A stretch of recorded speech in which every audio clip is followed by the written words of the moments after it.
So as a society, I think, are we ready to accept that we value aesthetics over authenticity?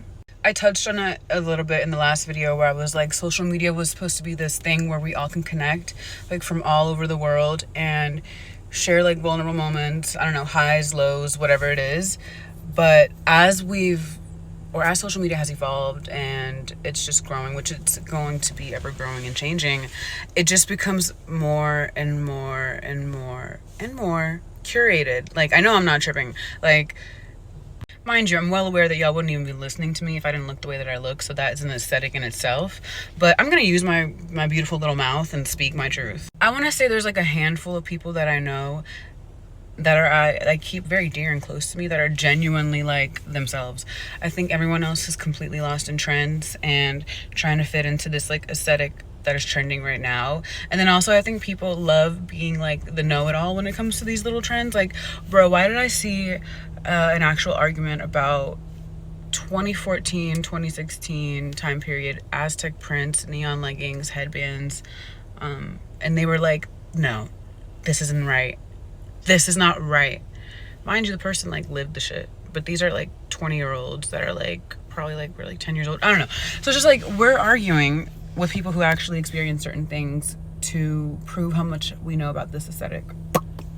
And there's nothing wrong with following trends. There's nothing wrong with being a trendsetter or being someone that just enjoys fashion in itself. But when you make it your entire character to like shit on people and to like change your aesthetic with every season, it makes people wonder like, who are you? Because if you have a new aesthetic every other year, or every year you're like a new person, it's like, okay, remember during the pandemic when people were like fucking flying through aesthetics as if it was just like panties? Like, we had like gothic people, we had like e-girls, and then you had like hippies, and then you had like the Scandinavian, like Scandi culture, and then you have like the indie sleaze. Like, all of this has been within the span of 5 years, y'all. All of these trends have gone down since the pandemic. So that's, I want to say that's like almost 2 trends a year. You're switching your outfits or your entire, even personalities, bro. Like, personalities. People are changing their personalities to go with the aesthetics that they align with at the time. And I'm not dumb. Like, I have been a teenager before, but I don't ever think that it was this extreme. Like, I think obviously online you're more impressionable, and this when you're a teenager too. So you have people that you see and that you think are pretty, that it's a multitude of people too. Like, when I was growing up, I was just seeing people in magazines and like TV, and then maybe a couple influencers because I was just starting when I was little. But I think there's so many people online that you see so many beautiful things that you want to emulate all of it. But it's just like, where are you in all of this? Like, where is the person that is like studying the aesthetics? Like, let's just like take a step back and look in the mirror. Let's take all the aesthetic stuff off. And what is that? It's crazy because even like those raw photo dumps, you know, the ones that are like super unposed but are super curated, like, you can even tell it's like they're supposed to come off super nonchalant and as if they didn't try. But it's like, bitch, I know that took about 20 minutes to put together, and you reordered this post 20 times, and you put that bun in that way, and you had that hairpiece sitting that way, and you had your shirt hanging off like that, and your bed was tussled like this, and the lighting was like that, and you had a little bit of little like milk coming right here, but it was cute because it goes, and you had a little lipstick smeared because it was like sexy. It's on purpose, and it's to sell an image, and it's to sell a brand, and it's because the brands got their hands on everything.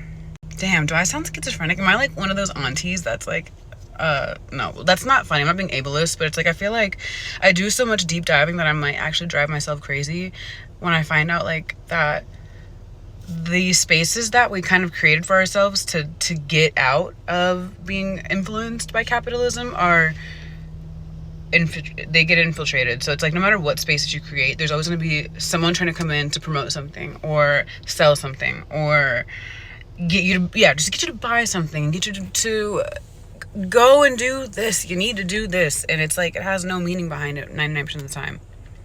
That is why a lot of times when I do brand deals, whenever I do, as you guys see, my content has never been like some high-end production crazy shit, and I've always said this, and it's not because I think I'm like so fucking cool and too cool to put effort in.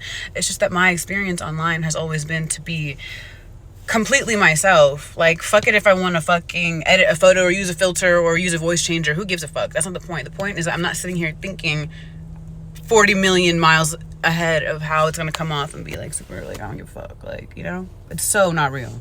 I'm just tired of everything having to be packaged as perfect. Like, I'm just so tired.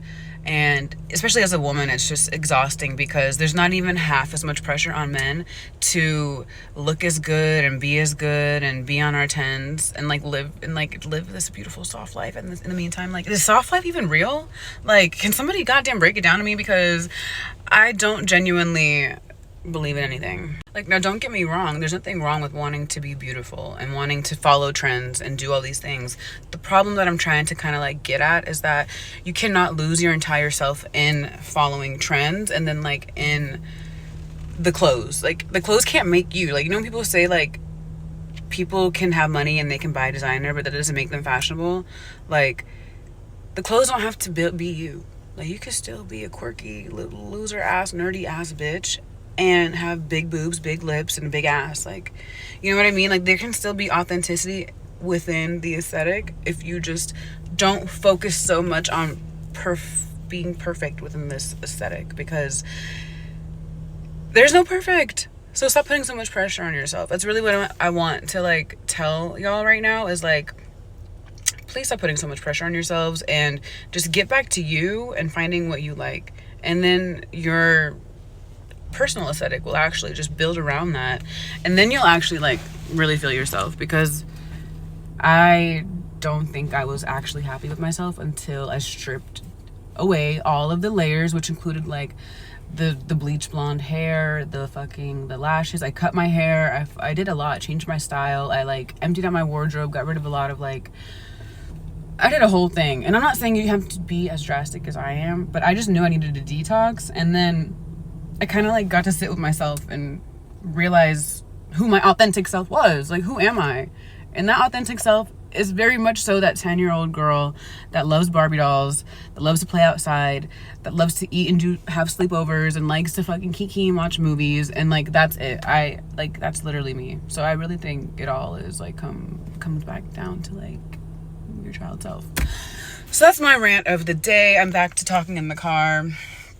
At least once a week. But I really think we need to value authenticity more so than someone who has a really nice Instagram feed. I do think people who share vulnerable moments and really nice highs and lows are super cool. And the more vulnerable you are online, I think the more attention you should get, because being emotional and being raw is so hard.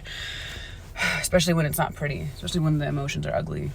Everything has to be packaged and beautiful, or else we don't want to fucking hear it. Right? No, I want to hear it, even if it's ugly.